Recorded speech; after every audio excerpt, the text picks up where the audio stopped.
Ladies and What are you eating gents, lunch today we for have breakfast? special guests, two special guests. We have the Texas Legacy, Austin Rhodes, joining us, Huh. and we have Bobby Withrow from the Texas Fallen Project Inc. Hey guys, how are you guys doing today? Excellent. How are you doing, Rob? Great, great, man. Just another day here living the dream with Austin Rhodes in the house. The Texas Legacy, showing up I and get showing out for veteran al- suicide prevention. also known as the Suicide Messiah. I guess. I don't know. I guess Bobby would want me to get that in there.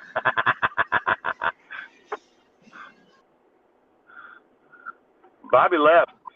He's like Yeah, he's he'll out. be back. Yeah, He said he'll be back. I think the call dropped. he's he's no good for nothing, man. I love that doobie. He ain't no good for nothing. It's all good. So all right, let's talk a little bit. There he Oh, is. here Is we, he back? here we go. He's. I think he's back. He ain't even paying attention. Hey, look at the screen, man. Pay attention. Hello, McFly. McFly. McFly. Hello. Hello. Where's my Andrew at? Is Andrew coming on today or what? For sure. Andrew Anderson, he is. I talked to him last night, and he said we were gonna go live at 9, but he didn't think you'd be awake. So I've he been up said, since about I've been up since about 6:15. "Oh." So everybody was wrong about So yeah, pretty much. He said 11 o'clock Eastern time that he would join us. So so any minute, hopefully Anderson, yeah, he'll be jumping on with us. So Eastern if time not, would be 9 o'clock Texas time. yeah, okay. So we're all off about an hour because yeah, he's on Eastern time and then we're on Texas time. Well, hit him up. Tell him let's go. Get your ass on here. Let's go. So yeah, come on, Come on with you. Come on, baby. Come on back. come on with your bad self. There he is. We're gonna try again with Bobby. Hello, Bobby.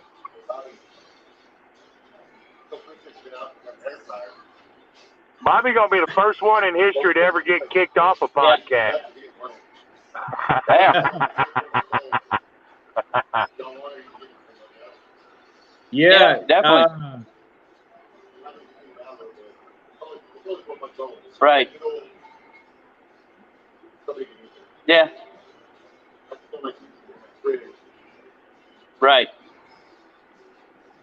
so Mr. Austin Rose, man, tell us about tell us about what's going on in your life, in your realm, Well, in your world uh, today. all right, fair enough. I don't know. I mean, I think everybody knows I retired from wrestling.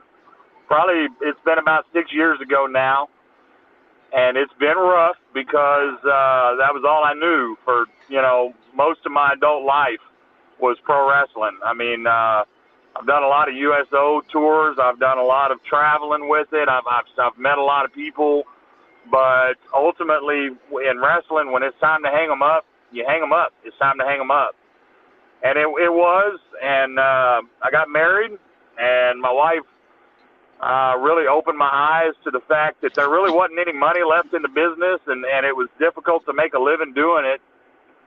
But those are things you don't really want to see. You just hope things pick back up. But she was right, and it's still not what I grew up on. It's not what you grew up on anymore. It's different. And I mean, I'm more one of those old school guys that, um, you know, I'm traditional. I'm a very traditional pro wrestler. I mean, I don't do a lot of high flying. Hell, I'm 6'5" and I'm about 300 pounds. I don't do any high flying. but I basically, my body started talking to me, you know, and letting me know it was time to hang it up. And my wife was telling me it's time to hang it up. I mean, I would do a show and it would take me 3 or 4 days to get over it, you know, and she just started pointing out the things that I think I needed somebody to point out to me. So I mean, I quit. I didn't quit. I retired in front of about 5,000 people down in Galveston at the convention center down there about 6 years ago. And then I started a construction company right before that. So it's actually going really well. I'm doing better with my construction company than I think I ever did with wrestling, money-wise, financially. So we're doing great on the construction end of things. But I mean, obviously, wrestling was wrestling. It's more about you're living the life than anything. It's a lifestyle choice. And I mean, when it's all said and done, I'm paying for it now, and I never really got a big payoff for it. You know, my back is messed up, my knees and my hips are bad, and I mean, there's a lot that I'm going to have to deal with in my older years because, you know, I stuck with wrestling for 25 years. If it would have paid off in a sense of really paying off, I probably would still be doing it, but it just never did. I come from a real famous family. I've got it's in my blood, but ultimately, you know, I wanted to do it on my own. I didn't want anything handed to me. If I couldn't make it on my own, I didn't want to make it. And I pursued that too long. I stayed with that for 25 years. So I think it's a good show to be on today with you, Rob, because I just want to share something that more than anything, I think I can relate to what this program is about. I mean, I went through a real deep depression when I retired. It was pretty heavy because it's all I'd known for 25 years. No, let me take that back. It's all I've ever known. Wrestling was my whole life. It was not a just, hey, on a whim, I just decided I wanted to be a pro wrestler. No. I grew up watching my uncle be one of the most famous pro wrestlers ever in the history of pro wrestling. What would you want to do with your life if you were me? You know what I mean? Wrestle. You want to wrestle. So that's been my entire life has been in the pursuit of making that happen. And when I retired, I felt like I was lost, man. Like I didn't have anything. There was nothing keeping me afloat. There was nothing to fill the void of being on the road with my wrestling brothers and sisters and the lifestyle that comes with it. I was never real heavy into partying or anything like that. I'm not a drunk. I didn't go out drinking, but I was always the one that was there to make sure everybody was good. And that was kind of my role in things, with some light partying from time to time, obviously, but I mean, that's the life of a rock star, I guess. But at the end of the day, I really dealt with a lot, putting all that behind me, and it was a long road. And it was guys like Bobby, that I could really just sink into and consider a friend. I love Bobby to death. He's a good guy. But it was guys like Bobby who just really gave me something to look forward to at home. I mean, I would pack my gear bag and I would be anxious to leave my house and go wrestle. And now all of a sudden I didn't have that. And I was really battling my depression really bad. I mean, it was hard to deal with. It's not PTSD, and believe me, I pray for all you guys that have it. It's nowhere near what I'm sure y'all deal with. But all I'm saying is, fuck, man, I can relate. Because I went from having something so prevalent and so just all over my life to not having it at all. And that's what it was, like a complete dead stop. I've been to one show since I retired. I've been to one show. And it was killing me to sit there because I wanted to be in the ring. I want to get up there and I want to wrestle if I'm around it. So it's been hard, but I think at the end of the day, we've all got something that puts us in that mindset. And for me, it was wrestling, and the lack of it after 25 years of doing it really sunk me down into a pretty deep depression. But it was just. It was getting up every day and knowing I've got to get up every day and I got to keep going, and I've got to figure out a new way to live. And that's where I feel like I can relate to a lot of these military guys. Look, I wasn't military, and I thank you all for your service, and I love you all so much for doing what you've done to give us the freedoms that we enjoy here. But at the end of the day, that's been your life, and when you don't have it anymore in your life, you have a void that you have to fill. There is always, I don't care who you are, there is always going to be somebody that can help you fill that void. You just have to be man enough and strong enough and out of your own head enough to know that it's okay to go and talk to somebody.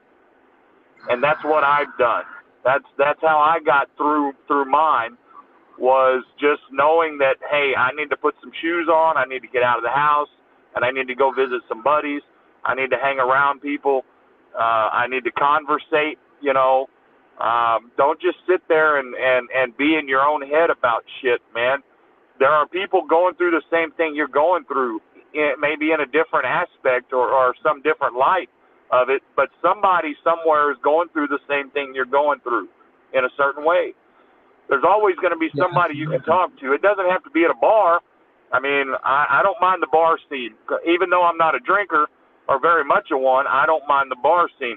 I mean, our buddy Bobby that can't figure out how to get on this podcast will tell you he's probably never seen me drunk. He may have seen me drunk a couple of times. Oh, look, as he pops back up. Yeah, fuck you.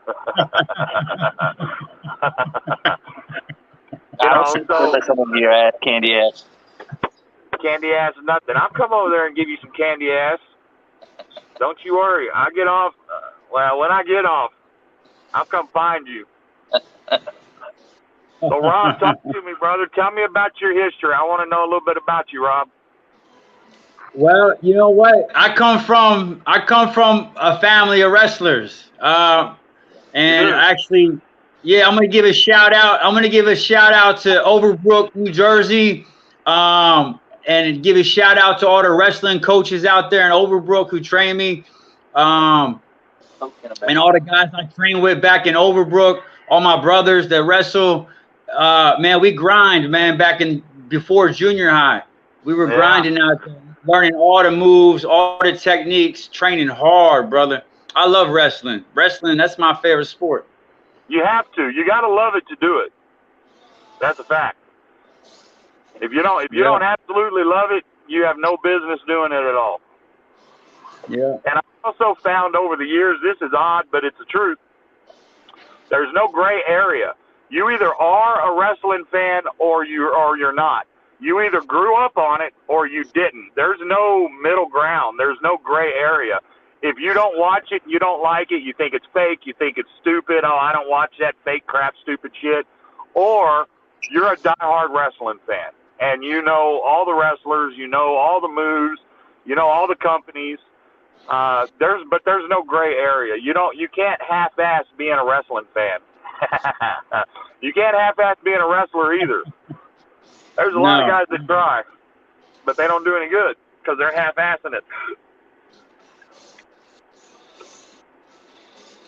Yeah, absolutely, absolutely. Yeah. I mean, we're all out here just, I mean, more than anything, it wasn't ever about fame and fortune for me. For me, it was love of the game, period. I grew up on it. I loved it. I wanted to do it. Obviously, I would have loved for it to have paid off.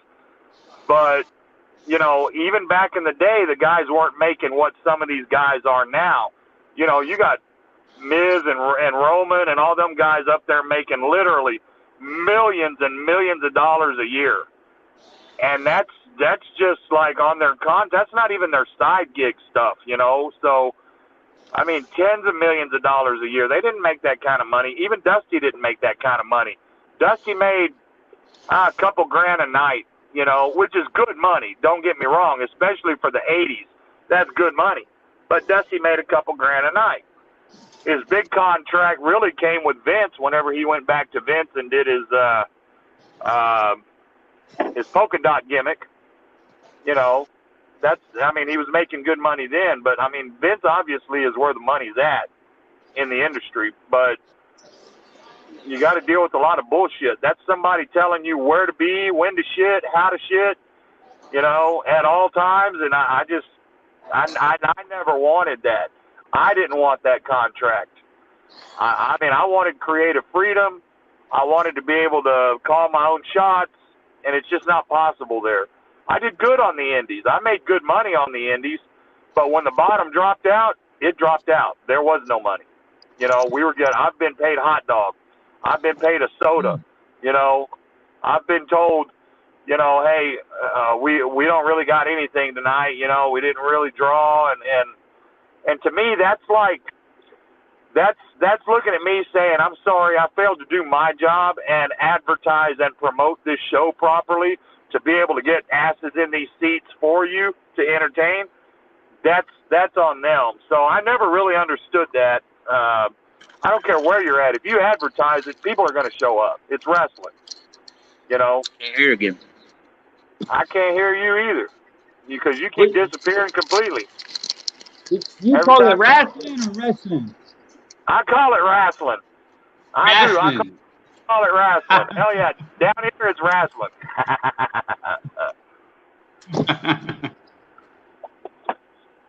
Wrestling's too technical. Down here south we wrestling. Yeah. Yeah. Down south we wrestle. That's right. And you don't want to wrestle Austin Rhodes, gentlemen. You probably don't. I'll tell you the truth. When I left here, I went up to so my first TV spot was with NWA, National Wrestling Alliance, in Dallas at the Sportatorium in 95 was my first TV that I had ever done. And that locker room was awesome. You had Greg Valentine, you had Black Bart, you had Dick Murdoch, you had Johnny Valentine was still alive. Skandar Akbar, Grizzly Smith, Stan Houston was my tag partner, my road buddy. So all of those names, and then some, Scott Putski, all of those names were in that locker room. And I was a kid, I was young, so that was a great locker room for me. But when I left Texas after Crockett shut down, I went up to Arkansas and I got into Oklahoma. And then I met a guy named Jamie Dundee. Y'all might know him as JC Ice from Nation of Domination. He was one of the two white rapper guys that was with the Nation of Domination. He's also Bill Dundee's son. So I met him at a show in Oklahoma one night, and he said, "Hey man, you ought to get over here into Tennessee, man. We're working 7 nights a week." And I'm like, shit, that's a lot of wrestling. So I got there, and sure enough, we started wrestling 7 nights a week. I was doing TV5 in Memphis on Saturday morning, so we were actually doing 8 shows a week. We would get done on Friday night in Dyersburg, then we'd have to be somewhere on Saturday morning for TV at the studio in Memphis, and then Saturday night somewhere for Power Pro where they were running spot shows, and then we'd start that whole cycle over again. And I mean, it was it was more wrestling than you could handle, but the guys weren't as good as the guys here were. Now, these days, it's a little different. You've got some really good talent up there these days, and I'm not going to say there wasn't good talent there when I was there. There was, but you could tell the cream of the crop. You knew those guys when you saw them. The majority of those guys who were floating around the Mid-South at that time were not that good. So I stood out because I was trained in Texas by, really great wrestlers. I had a lot of guys put a lot of work into making me learn how to entertain. not just how to wrestle, because wrestling's only half of it. They taught me how to entertain a crowd. They taught me how to walk in a ring and grab that whole crowd and bring them in with emotions and feelings and facial expressions and you know, just the whole package. Well, you didn't really have that in the Mid-South, so I stood out like a sore thumb. Can you hear me, Rob? I can hear you loud and clear. Well, it's him then. It ain't me. It ain't me, but JJ, go fix your shit. He don't even know what I said. Look. Maybe does he have an earpiece, Bluetooth? I don't know. You got, hey, Bobby, you're not working. You can't hear me, but Rob can hear me.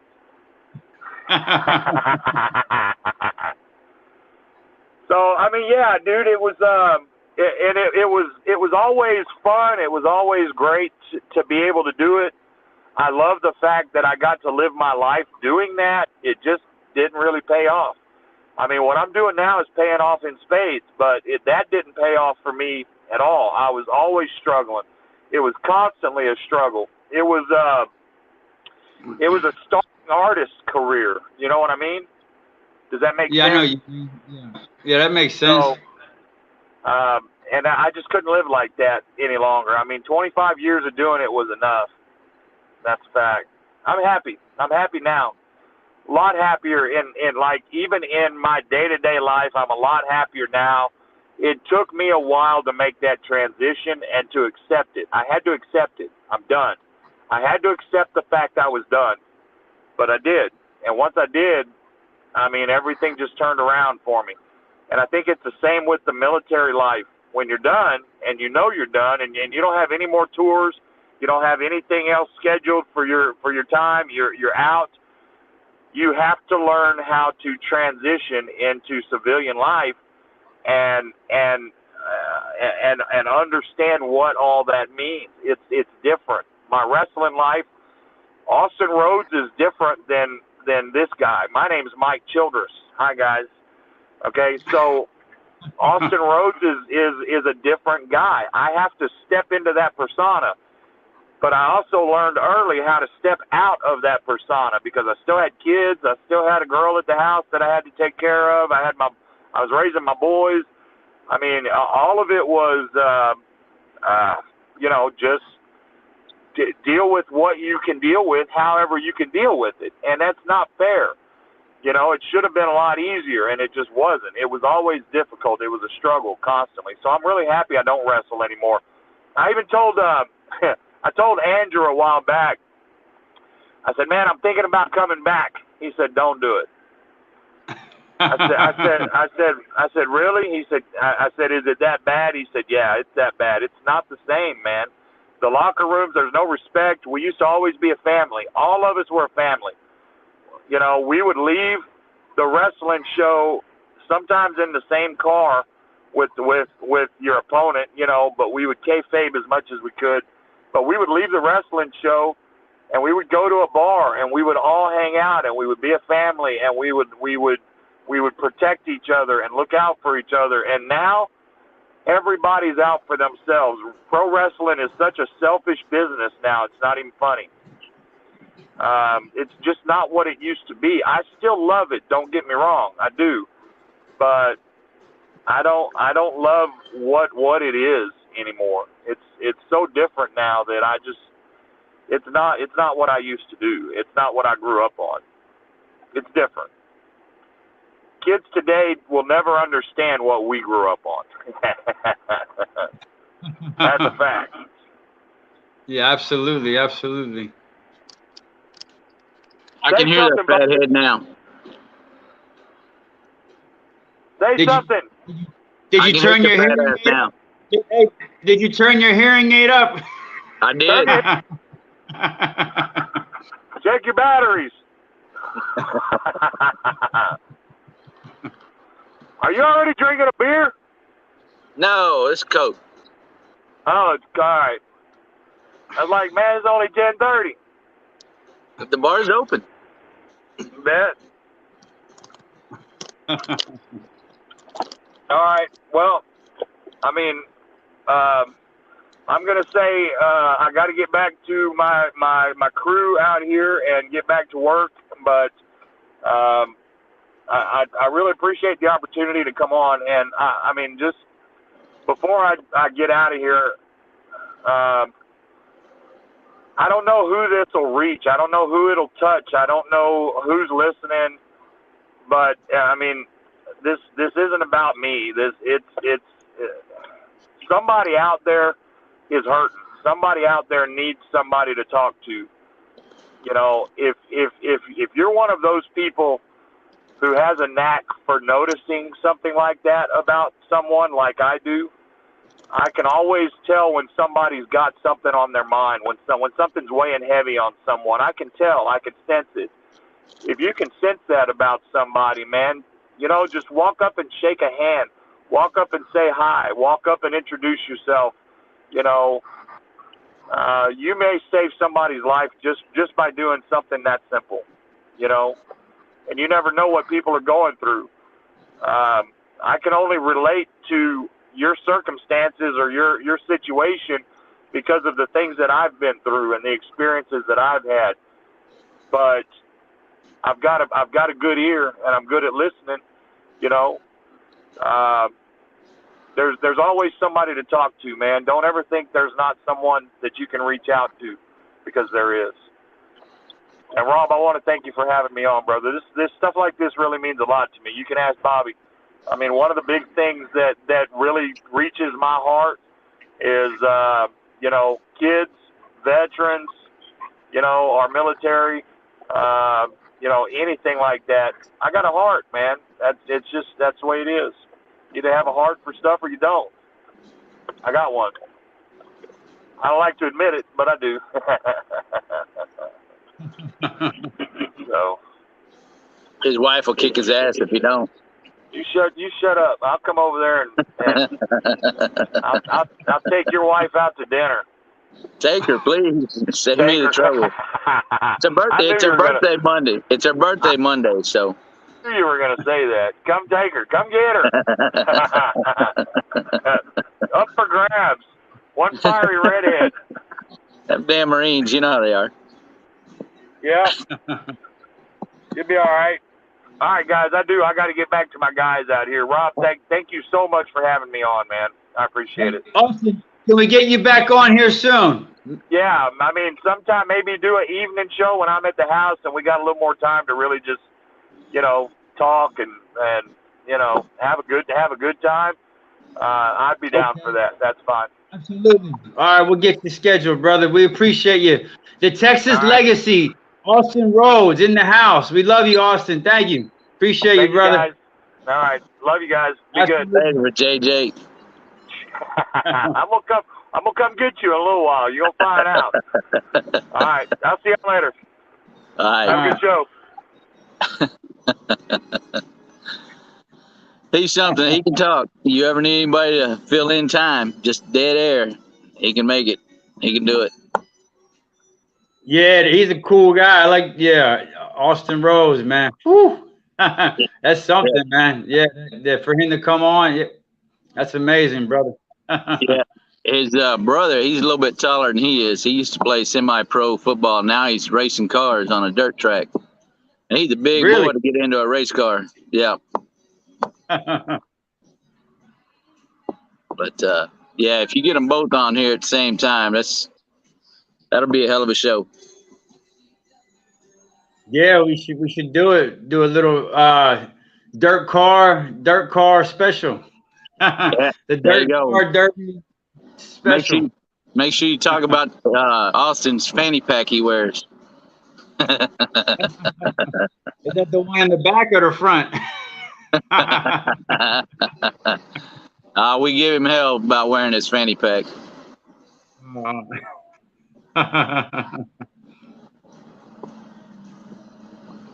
Yeah. Or his sippy cup. He probably needed a sippy cup the last time in a bib, huh? The last time you guys. Oh yeah. So who else you got on today besides Anderson? Well, you know what? Today was just a turn up day for pretty much just the Anderson from the wrestling and Rhodes, and then Yep. us two. That's it. Yep, So you just gonna shoot the shit for a little while, huh? pretty much. Yeah. Yeah. Wait for Anderson to call us back. I think he said he had like he had something going on or something. I talked to Anderson the little bit ago, so he'll be on with us soon. So maybe if not today, we'll get him scheduled for the next show. There you go. Yeah. Be something to get both him and Austin on at the same time. Yeah, I think they know each other or something, right? Where they Oh had a yeah. little past Yeah. with each other. Yeah, they were good friends for a while. Right. That's They wrestled together or something, right? Or yes. Yeah. They used to wrestle together. They know each other well.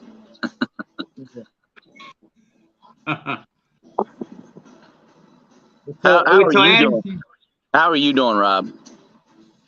man, I can't complain, man. I was on my way to the hospital a couple hours ago, but I ended up getting there and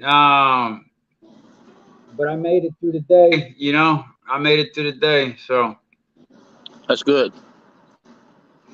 yeah, I'm trying to maintain as much as I can, so uh it's got its days, so not every day is a good day, but you try to make it the best you can, so Yeah. I mean, we all struggle. That's a fact. I meet people like Austin. We do a lot of things together. His wife, uh, my wife, we all get together and we go out and do things. It's not always about the drinking. It's just about having a good time, talking to each other, taking care of each other.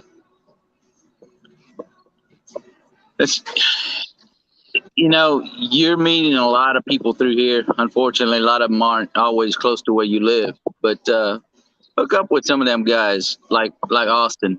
Just go hang out and enjoy yourself. No alcohol, no drugs. Just hang out with them and see what life is. I think it'll help you a lot. yeah, I'm gonna have to make some plans and go and come visit and go hang out or something. Yeah. Yeah, yeah. Like I said, a lot of people know you. You know a lot of them. Go meet them for real, Yeah. not just on here. There's Yeah, it's a lot better in person. yeah, there's a lot of amazing people out there, and it's a different life when you get out there and meet people and just have a good time, joke, get around, you know, take care of each other. Yeah, we should do something. Maybe I know a lot of guys are doing like a 2.2 mile walk. We could put something together though. Meet up or something. Go do something for suicide prevention or something, or go hang out or something. Yeah, well, we'll see. I'm working on trying to get both my knees replaced, so I'm not doing too much walking. But you never You can know. do the cooking, man. We'll have you cook out before. Hey, I can cook. You could drive behind us in a car and make sure we make it down 2.2 miles. I'll ride my motorcycle behind you. Oh. But no, they yeah, I'm kind of slowing down a little bit with my nonprofit. We've just been helping so many people, and right now with the economy, donations are not coming in. I mean, I'm hurting to just pay my storage bills with all my nonprofit stuff. Uh, but we'll make it through. We'll get there. Got another 2 years to go before things really change. I hope maybe sooner, but you never know. Right. I got a lot of other nonprofits I'm helping out, and helping the city. We're planning a big Veterans Day event, and that ought to be pretty good. Oh We yeah, bought, November yeah, 11th. November 11th. Yeah, it's a Friday. We got a Right big in the event. city. Yep, we got a big event planned, all day long event, and then we've already started getting ready for Christmas. We got about 700 kids we got to take care of this year. So it'll be interesting to see how it all comes together. But we got a lot of groups, a lot of people helping.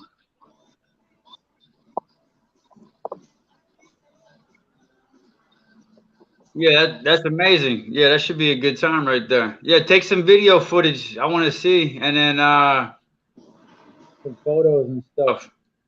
Oh yeah, definitely. You saw the photos from the flags, right? Yeah, yeah, all 4,000, right? 4,000 flags. Yeah, that was amazing. We had a whole lot of people come out. A lot of them were people from other parts of the world that they know what the United States did. They had as much or more respect and love for that flag than people that live here, and that was amazing.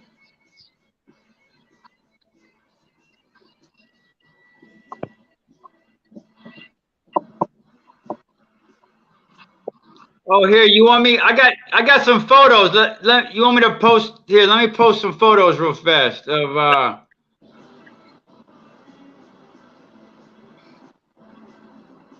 Yeah, I'll tell you a couple stories too after you do that.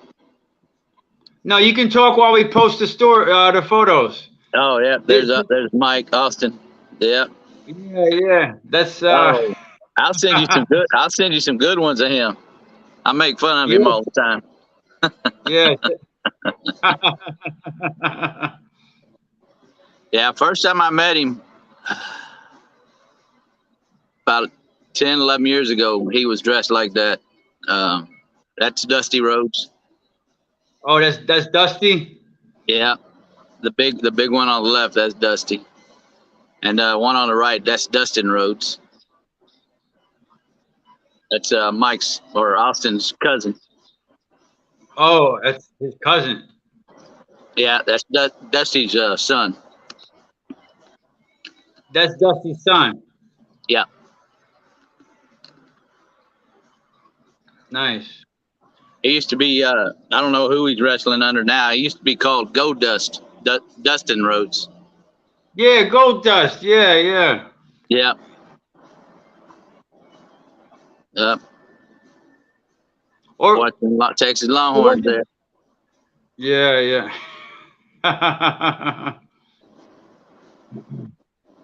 That's in his way younger days.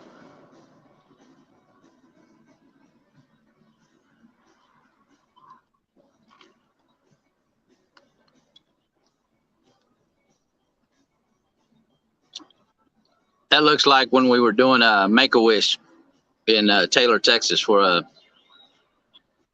little kid. Kid died not too long after that, but he got to see some pretty good wrestling going on. That's the first night I met him. They called me to come out and cook for him. Oh, nice.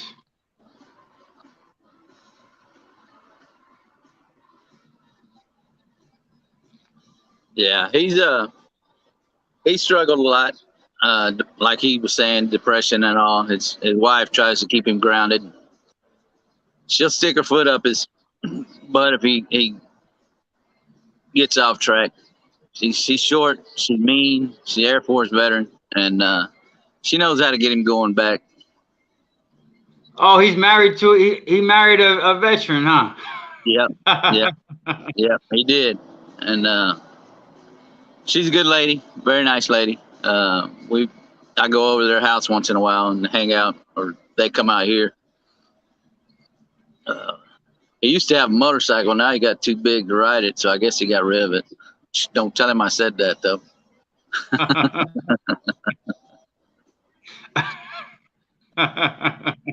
Yeah, the way to his heart is a bucket of chicken. So I got something in common with that guy because I love some fried chicken. oh, I tell you, we went out to. He called me one day. He was close to the house. He said, "Hey, let's go have lunch." So I went and met him, he wanted chicken, so he goes orders like 8 orders of chicken. I thinking, hey, maybe he's ordering mine too. That's all right. Then he looks over at me and goes, what do you want? I'm like, holy crap, you gonna eat all that? He ate every last bit of it. Nice. That boy can eat. That chicken, some mashed potatoes. What else? I bet cornbread. Oh, he'll eat it. You put it in front of him, he's gonna eat it. He gonna get all butthurt. He sees this me talking about his eating chicken. Some good sweet tea. Oh yeah. He likes that sweet tea. We were out working one day. It was a little over 100 degrees, about 105 that day. He pulls up. I look at him. I go, I hope you got more than just that tea, like some water or Gatorade. Oh no, man, I'm good. I don't need that stuff. Okay. Hour later, he was laying on the ground, just spread out. He goes, what's wrong? I don't feel good. I go, you've been drinking that sweet tea. You need some water or Gatorade. And I hooked him up on the pickle juice. Pickle juice, if you got cramps, pickle juice is the way to go. But he started carrying pickle juice with him for a while after that. Nah, we kid each other. We talk a lot of trash to each other. People think that we're going to get into it or he's going to beat me down, whatever, because it wouldn't take much for him to do that. But it's all in good joking and just having fun. And, you know, we're not going to put each other in Facebook jail, although we do get put in Facebook jail sometimes when we're talking on Facebook. Yeah. I think I'm still in a little bit of restriction on Facebook because the last conversation we had, we were talking about his fanny pack yesterday. You can go back and look at that. I sent him a meme with we were talking about his fanny pack and I was calling it a purse. I sent him a meme with a purse and a person pulled a bucket of Kentucky Fried Chicken out of it. Yeah.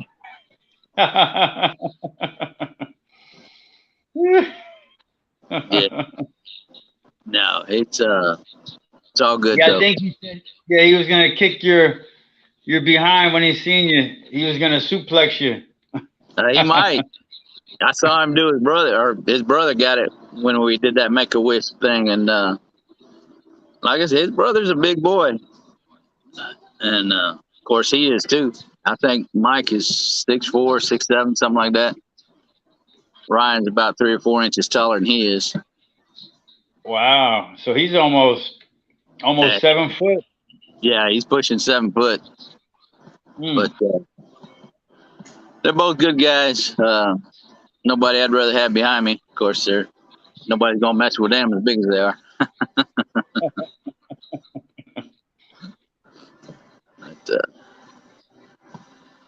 Well, Rob, it's getting to be 11 o'clock. I got some work I gotta go do. I hate to run out on you. Yeah, all right, brother. Well, it's been a great podcast, great day. So we appreciate you and we salute you, my brother. And until next time. Yes, sir. You take care, Rob. Later. Bye. Bye.